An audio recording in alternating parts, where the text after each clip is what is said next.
Kakinada MLA పంతం నానాజీపై MP Tangella Uday Srinivas ప్రశంసల వర్షం కురిపించారు. నియోజకవర్గ నిత్య శ్రామికుడు ఎమ్మెల్యే నానాజీ అని ఆయన కొనియాడారు.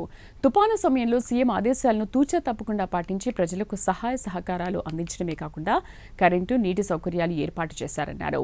మనందరికీ ఆదర్శప్రాయుడుగా ఎమ్మెల్యే నానాజీ నిలిచారని తంగెళ్ల ఉదయ్ శ్రీనివాస్ తెలిపారు. ఈ రాజకీయం అనేది ప్రజలకి హెల్ప్ చేయడం అనేది అన్నింటినీ కూడా ఒక సరదాతో జరుగుతుంది. దీంతో ఉంటుంది ఏ ప్రోగ్రాంలోనైనా ఎక్కడున్నా సరే అందరినీ చుట్టుపక్కల ఉన్న వాళ్ళందరినీ అది కష్టాన్ని కూడా నవ్వించి ఏదోలా పని చేసి పెట్టి కుదరకపోయినా సరే కష్టాల్లో ఉన్న వాళ్ళని ఆయన తిట్టో పక్కన తిట్టో అయితే నవ్వించి అయితే పంపిస్తారు. అందరినీ సంతోషంగా ఉండాలనుకునే ఒక వ్యక్తి. అలాగే ఆ సరదా అనేది కాకుండా మొన్న తుఫాన్లో అందరూ ఎలా కష్టపడ్డారో చూశారు.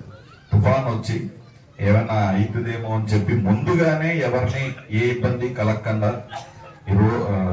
రూరల్ నియోజకవర్గంలో అయితే అందరికన్నా ది బెస్ట్ గా తీసుకొచ్చి పెట్టడం, వాళ్ళకి ఫుడ్ సప్లై చేయడం, ప్రతి ఒక్కరిని వెళ్ళి అడగటం. నేను కూడా వెళ్ళాను, పిలిస్తే నేను కూడా వెళ్ళాను.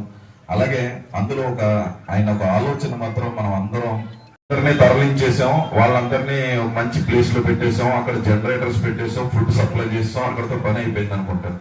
ఈయన ఆలోచన చూసి నిజంగా ఆశ్చర్యపోయింది.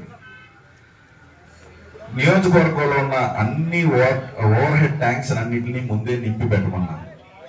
అంటే వాళ్ళకే కాకుండా ముప్పు ప్రాంతాల్లో ఉన్న వాళ్ళకే కాకుండా ఇక్కడ ఉన్న వాళ్ళు ఎవరికి కూడా నీటి ఇబ్బంది కలగకూడదు అని చెప్పి ముందుగానే ట్యాంక్స్ అన్నింటినీ ఫిల్ చేసి పెట్టించడం. అలాగే 1000 మంది ఎలక్ట్రీషియన్ ని బయట ఊరి నుంచి తీసుకొచ్చి పెట్టి మీరు ఎక్కడున్నా సరే ఇబ్బంది కలగకూడదు. తుఫాన్ అక్కడ వచ్చి ఇక్కడ మీకు ఇబ్బంది కాకపోయినా సరే మెయిన్ పోయేది ఏంటంటే కరెంటు పోద్ది, వాటర్ పోద్ది. ఆ రెండింటికి కూడా ఏర్పాటు ముందుగానే చేశారు. మనందరం తప్పట్లు కొట్టాలి నానాజీ గారికి. నిజంగా ఆలోచించి ఆ వాటర్ హెడ్స్ ఫిల్ చేసి ఉంచడం.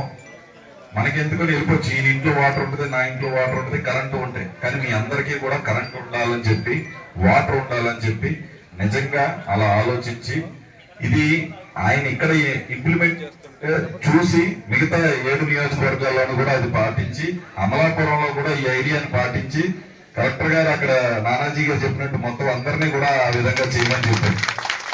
సో అంత మంచి ఆలోచన ఉంది, ప్రజల పట్ల అంత మంచి ఉద్దేశం ఉంది, సేవ చేయాలని అంత పట్టు ఉంది ఆయనకి, నానాజీ గారికి. మొన్న ఫంక్షన్ చూశాను, నానాజీ గారు ఎలా భోజనాలు పెట్టారో, అక్కడ వన భోజనాలు ఎలా పెట్టారో చూసాం. నిజంగా చూసి చాలా ఆనందపడ్డాను.